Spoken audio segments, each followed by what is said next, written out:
Hey guys, welcome back to another video. It is Pigeon Toby here, and today we are going to be talking about something I've wanted to talk about for a long time. So this video may contain spoilers, and if you don't want to see spoilers and you haven't played the first game yourself, and I guess the second one, then click off this video because you really want to see.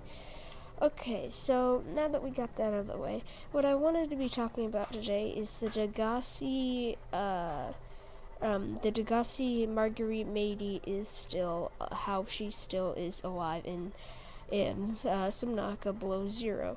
So, based on the logs you hear in the game, it seems like the last place they saw her was she went up head-to-head, I guess, to a Reaper Leviathan with a Sea Glide and a scrap of metal. So in your PDA, in the first one, you can hear on here the Degasi log. So once you go down here, it is on the Degasi one right down here in disaster. If you listen to it, you can see what happened. Now I'll be quiet and you can listen to it. Oh, and I just forgot. I forgot to turn the volume up on the game. So let's do this. And now you can listen to it. I have had it with you, risking our lives. Oh, stow it, Chief. The kid can't kill this disease without fish to study. I'm just bringing him home. What? Tell her. Tell her I'm right. You're both wrong. Marguerite, I can't find out how they resist the bacteria if you slaughter them all. It ain't always they oblige in coming in alive. He means you're being reckless. Father, the outcome's no better if we hole up in here and don't go outside. But we have to find a middle way. There is no compromise. Not while she's on my sea base. Your sea base? I'm going outside. Bart, Torgal has disembarked the habitat. Bart, come in. It's dangerous. Damn it, boy. I know you can hear me. Chief, get off the radio and put on your helmet. What? Brace!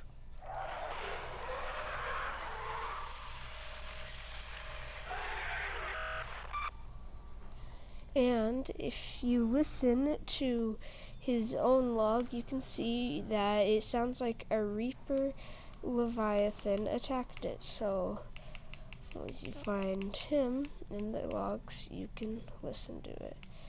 Now, let me find it.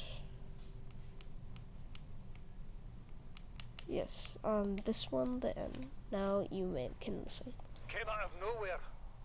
An alien kraken, bigger than a cyclops. Tore a hole clear through the reinforced hull. I barely got my breather in time. I told her. I said others would come. The rupture threw me clear of the habitat, and the monster turned and bore down on me. And just as its tentacles came within reach, Maida appeared out of nowhere. She had a sea glide in one hand, a jagged piece of scrap metal in the other. She meant to butcher that beast or die trying. The last I saw her, she had the metal lodged in its neck as the monster did its best to shake her, contorting off into the darkness. So as you can see there, she went off into the darkness, and we all probably know that they died. All Paul and Bart. Let me see his name. Forgot it. I can't edit this out. I'm sorry, but his name was. Detecting increased foreign bacteria levels in Let the me water. check. Performing a self-scan is advised. Yeah, Bart. He died from the sickness. If you listen to the voice logs.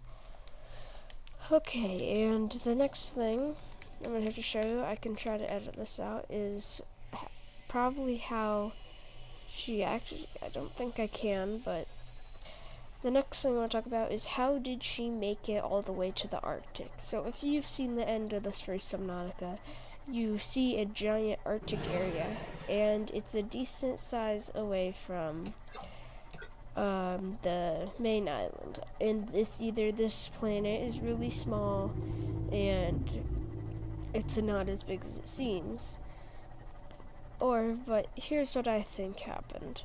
She went off into the darkness with the Reaper, and she managed to kill it. Its body flew to the top of the ocean. She ate then she went to the top of the ocean. And how did she survive until she eventually drifted into the drifted along on the top of the water, just drifting around? How'd she make it all the way to the Arctic? So what I think happened is, while she was on there, she probably couldn't have survived because it'd take a long time. So, yeah, I think she ate the raw meat off of it and managed to somehow make it.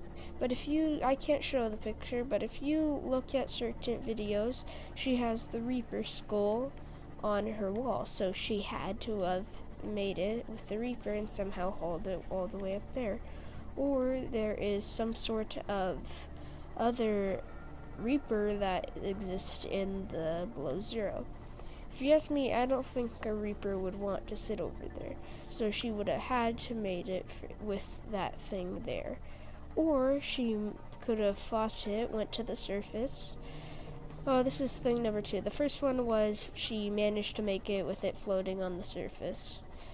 The second one is she fought so long, she got air when it popped up at the surface, and then she killed it when she made it to the Arctic from how much it was squirming.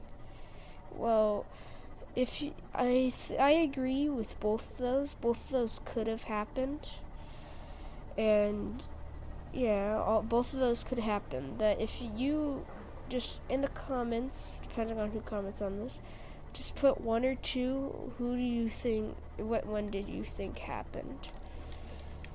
Also, another one is, if you have any other suggestions on what might have happened to her, then please leave a like, subscribe, and comment them down below. But that is all for this lore, I guess, and I guess I will see you guys next time. Say goodbye, Mr. Crabstorm.